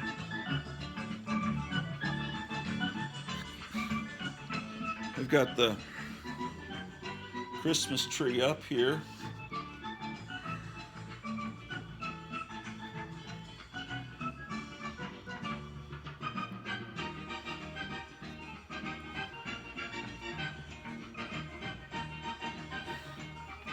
Because it's almost Christmas. It's almost September and the Halloween decorations are out. I think I was telling you that.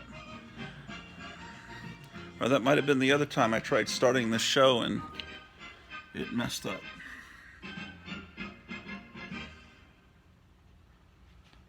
All right.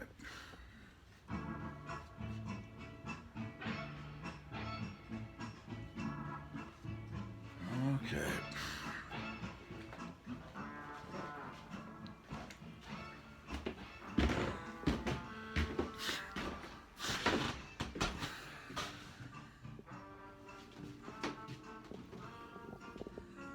You know, when the night falls, when the shadows become dark and black, the silent pall of evil settles upon the earth. Who dares to search? Who dares to see what walks in the night?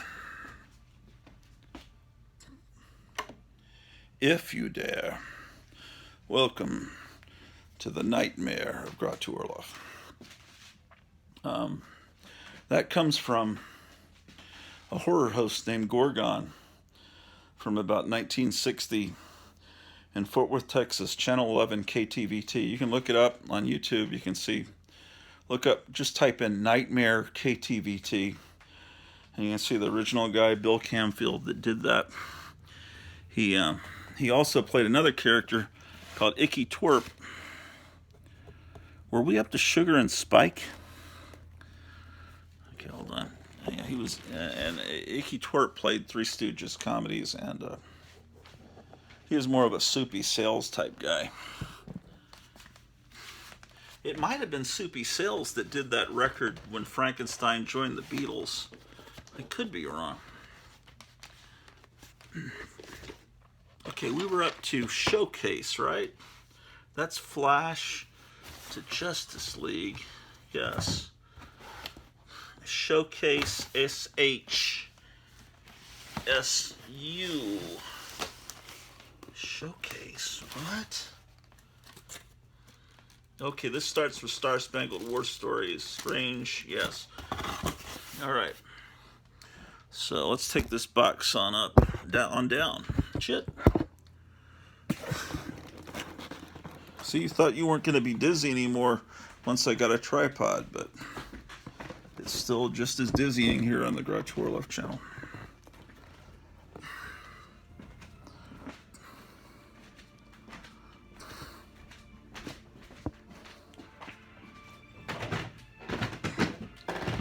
Why aren't I using the elevator? Because the elevator is not, it's up in the, it's upstairs.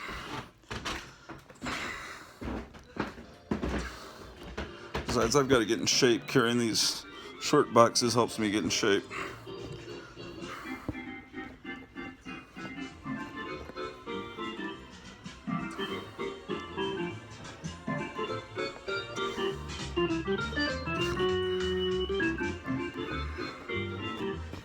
They say it's only a paper moon sailing over a cardboard sky.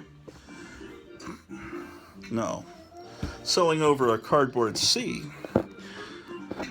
But it wouldn't be make-believe if you believed in me, right, ladies and gentlemen?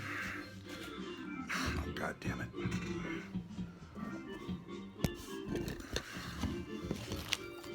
smells like urine in here, ladies. Much like the White House. No, Joe Biden is perfectly fine. Here's Enemy Ace had a wolf that was his friend. It wasn't really his pet. The wolf lived in the forest, but it was bonded to Enemy Ace because Enemy Ace had no friends. Everyone was frightened of him. Everyone, all the German members of the Luftwaffe, whatever, they were. Enemy Ace was this gentleman, Red Baron type guy, and he was cold but he would go out and hang out with his little pal, the wolf, who was the only living creature that understood him. The Hammer of Hell.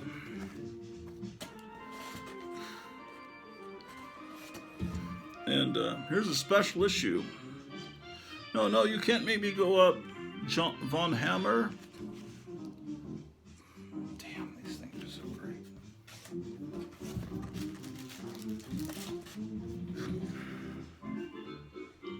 Well, here's Drew visiting us. I think I woke her up when I went upstairs. I awakened her from her slumber. She likes to sleep on the third floor now. The Hammer of Hell's still in this, but now the cover is now an Unknown Soldier story. This will be the most dangerous role I've ever played. The Unknown Soldier was all scarred up and mutilated, but he was a master of disguise. He could become anyone. And so he's going to go in disguise as Hitler here. The movie Darkman, which came out before the wave of superhero movies. It came out before Spider-Man, before X-Men.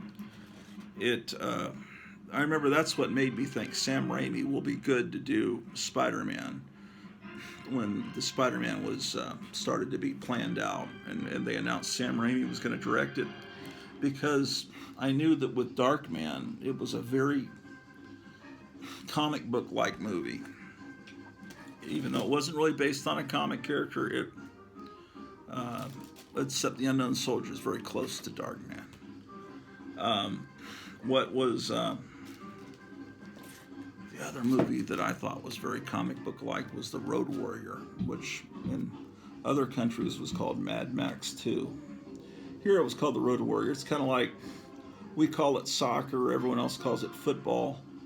We called it The Road Warrior when everyone else called it Mad Max 2, because Mad Max 1 was never a huge hit here, so calling it Mad Max 2 wouldn't have even mattered. 209. Purple cover. Dead Man. 214. I don't know how many more minutes this will go. My phone tends to shut off around 2 hours and 10 minutes. But let's see if we can get through this box. Adam's Strange Adventures. Strange Adventures, they added Adam to it, and he just kind of became the title.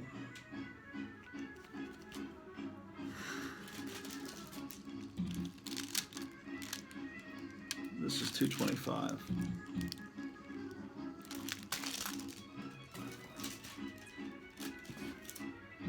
Who will trigger World War III? Will it be America with Robert Kennedy, or will it be China, England, France? Will it be Israel, Russia, Africa, or the Arab Republic?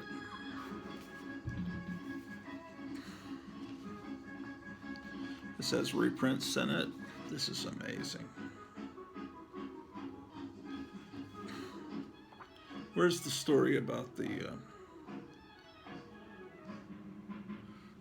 Atomic Knights?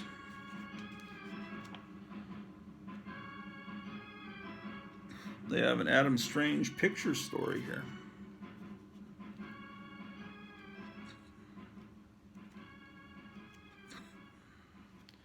The glow-in-the-dark Aurora model kits started coming out. You could have the pieces glow, or you could paint over them and not have them glow and make it look like the way the kit originally was meant to look. But those glow, I have 2 copies of this. Those glow-in-the-dark pieces would almost light up a room with their green glow. I don't know what they put in them, if they put uranium in them or what. Radium, who knows what, but they really glowed. That's one of the great memories of childhood, along with the smell of Play-Doh. My wife doesn't like the smell of Play-Doh. She doesn't like the Beach Boys, but a lot of people that grow up in California don't like the Beach Boys. I don't understand those 2 things. Okay, so we move to Strange Tales, featuring the flaming, fighting, high-flying Human Torch. This is 117. I have a lot of these Strange Tales. They're not. Some of them are in better shape than others. Here's 119. Was 118 the first